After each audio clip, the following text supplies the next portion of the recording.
بسم اللہ الرحمن الرحیم۔ عزیز طالبات السلام علیکم۔ رباعیات ابو سعید ابو الخیر ہم پڑھ چکے ہیں۔ آج ہم محمد بن منور مہنی کا لکھا ہوا سبق دمی با شیخ ابو سعید ابو الخیر پڑھتے ہیں۔ یہ ان کی کتاب اسرار التوحید سے لیا گیا ہے۔ اس میں 3 حکایات ہیں۔ پہلی حکایت شروع کرتے ہیں۔ در آن وقت کہ شیخ ما ابو سعید بے نیشا پر بود، یک سال مردمان سخن منجمان و حکمی که ایشون کرده بودند بسیار می گفتند و عوام و خاص خلق به یک بار در زبان گرفته بودند که امسال چنین و چنین خواهد بود. یک روز شیخ ما مجلس می گفت و خلق بسیار آمده بود. بزرگان و ائمه نیشاپور جمله در آنجا بودند. به آخر مجلس شیخ ما گفت ما امروز شما را از احکام نجوم سخن خواهیم گفت. همه مردم گوش و هوش به شیخ دادند تا چی خواهد گفت. شیخ گفت ای مردمان، امسال همه آن خواهد بود که خدای خواهد.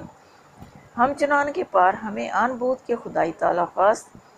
دست به روی فرود آورد و مجلس ختم کرد۔ اب اس کے مشکل الفاظ کے معنی سنیں۔ ایک سال، ایک سال، مردمان مرد کی جمع ہے، لوگ منجمان نجومی، بسیار زیادہ، عوام عام لوگ، خاص خاص لوگ، خلق مخلوق لوگ، در زبان گرفتے بودن ان کی زبان پر تھی، یہ بات ان کی زبان پر تھی۔ ائمہ امام کی جمع ہے، بزرگان بزرگ کی جمع ہے، بے آخر مجلس تقریر کے آخر میں، جملے تمام، امسال اس سال، گوش و ہوش پوری توجہ سے سننا۔ اب اس کا ترجمہ کرتے ہیں۔ در آن وقت کہ شیخ ما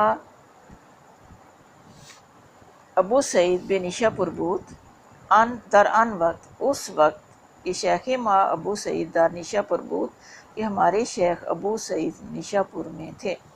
یک سال مردمان سخن منجمان و حکمی کی شن کردے بودن بسیاری گفتن، ایک سال لوگ نجومیوں کی بات اور ان کے فیصلے کے بارے میں بہت باتیں کرتے تھے۔ و عوام و خاص خلق بھی یک بار در زبان گرفتے بودن، عوام اور خاص لوگوں کی زبان پر ایک ہی بات تھی کہ امسال چنین و چنین خواہد بود، کہ اس سال اس طرح سے ہوگا۔ یک روز ایک دن، شیخ ما مجلس میں گفت، ہمارے شیخ تقریر کر رہے تھے، و خلق بسیار آمده بود اور بہت سے لوگ آئے ہوئے تھے۔ بزرگان و ائمہ نیشاپور جملے در آنجا بودند، نیشاپور کے تمام بزرگ اور امام وہاں موجود تھے۔ بے آخر مجلس تقریر کے آخر میں شیخ ما گفت، ہمارے شیخ نے فرمایا ما امروز شما را از احکام نجوم سخن خواہیم گفت۔ آج ہم آپ کے ساتھ نجوم کے احکامات کے بارے میں بات کریں گے۔ ہمیں مردم گوش و ہوش بے شیخ دادن، تمام لوگ شیخ کے لیے ہمتن گوش ہو گئے۔ تاچی خواہد گفت کہ آپ کیا فرماتے ہیں؟ شیخ گفت، شیخ نے کہا اے مردمان، اے لوگو، امسال ہمیں آن خواہد بود، اس سال وہی ہوگا کہ خدائی خواہد، جو اللہ تعالیٰ چاہے گا۔ ہم چنان پار ہمیں آن بود کہ خدائی خواست، جس طرح کہ پچھلے سال وہی ہوا جو اللہ تعالیٰ نے چاہا۔ و دست بے روی فرود آورد و مجلس ختم کر، اور ہاتھ چہرے پر پھیرا اور تقریر ختم کر دی۔ اس کا دوسرا حصہ پڑھتے ہیں۔ خواجہ عبدالکریم خادم خاص شیخ ما ابو سعید بود گفت روزی درویشی مرا بے نشانده بود تاز حکایت یہ شیخ ما او را چیزی می نوشتم کسی بیامد که شیخ تو را می خواند برفتم چون پیش شیخ رسیدم شیخ پرسید که چی کار می کردی گفتم درویشی حکایتی چند خواست از آن شیخ می نوشتم۔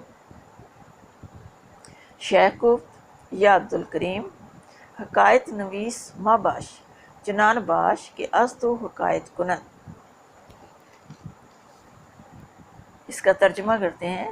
خواجہ عبدالکریم خادم خاصی شیخ ماں ابو سعید بود۔ خواجہ عبدالکریم ہمارے شیخ ابو سعید کے خاص ملازم تھے۔ گفت، آپ نے کہا، روزی ایک دن، درویشی ایک درویش، مرا بے نشاندے بود، ایک دن ایک درویش نے مجھے بٹھا لیا تھا، تاز حکایت یہ شیخ ما اورا چیزی میں نوشتم، تاکہ اپنے شیخ کی حکایتوں میں سے میں اس کے لیے کچھ لکھ دوں۔ کسی بے آمد کے کوئی آیا کہ شیخ ترا می خواند، شیخ آپ کو بلاتے ہیں۔ برافتم، میں گیا، جون پیشی شیخ رسیدم، جب میں شیخ کے سامنے پہنچا، شیخ پرسید کہ چی کارمی کر دی۔ جب میں شیخ کے سامنے پہنچا تو شیخ نے پوچھا کہ تو کیا کام کر رہا تھا؟ گفتم، میں نے کہا، درویشی حکایتی چند خواست از ان شیخ میں نوشتم، ایک درویش چاہتا تھا کہ شیخ کے متعلق چند باتیں لکھوں۔ شیخ گفت، شیخ نے کہا، یا عبدالکریم، اے عبدالکریم، حکایت نویس ماں باش، حکایت لکھنے والا مت بن، چنان باش، ایسا بن کہ از تو حکایت کنند کہ لوگ تیری حکایت بیان کریں۔ حکایت نمبر 3 ہے۔ آوردیان کے روزی شیخ ما در نیشاپور به محلہ فرومی شد، جمع متصوف پیش از 150 کس با او باهم، ناگه زنی پاره خاکستر از بام انداخت، نادانسته که کسی می گذرد. از آن خاکستر باز از جامع شیخ رسید. شیخ فارغ بود و هیچ متاثر نگشت. جم در اضطراب آمدند و گفتند این سرای باز کنیم و خواستند که حرکتی کنند و خواستند که حرکتی کنند. شیخ ما گفت آرام گیرید. کسی که مستجوب آتش بود به خاکستر با او کنات کنند، بسیار شکر واجب آید۔ اب اس کا ترجمہ سنیں۔ روزی ایک دن، شیخ ما در نیشاپور به محلہ فرومی شد، ہمارے شیخ نیشاپور کے ایک محلے سے گزر رہے تھے۔ ایک دن ہمارے شیخ نیشاپور کے ایک محلے سے گزر رہے تھے۔ جمع متصوف پیش از 150 کس باؤ باہم، اور صوفیہ کا 150 افراد سے زیادہ کا گروہ آپ کے ساتھ تھا۔ ناگا، اچانک، زنی پارے خاکستر از بام بے انداخت، ایک عورت نے تھوڑی سی راکھ چھت سے گرائی۔ نادانستے کہ کسی میں گزرت، وہ نہ جانتی تھی کہ کوئی گزر رہا ہے۔ ازاں خاکستر بازی بے جامع شیخ رسید، اس راکھ میں سے تھوڑی سی شیخ کے کپڑوں پر گر گئی۔ شیخ فارغ بود، شیخ مطمئن تھے، شیخ پرسکون تھے، وہ ہیچ متاثر نہ گشت، اور بالکل اثر نہ لیا۔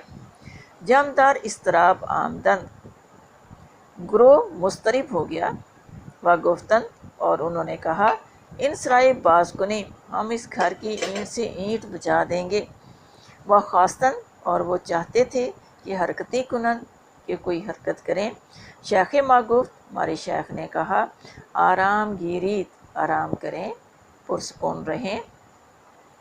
کسی کے مستجوب آتش بود، جو کوئی آگ کے لائق ہو یا آگ کا مستحق ہو، بے خاکستر باؤ کنات کند، اور اس کے ساتھ راکھ پر کنات کر لی جائے، بسیار شکر واجب آید، تو بہت شکر واجب ہوتا ہے۔ یہ تو تھیں 3 حکایتیں شیخ ابو سعید ابو خیر کے بارے میں، جس کے مصنف ہیں محمد بن منور مہنی، ان کی کتاب ارسال التحیث سے یہ لی گئی ہیں۔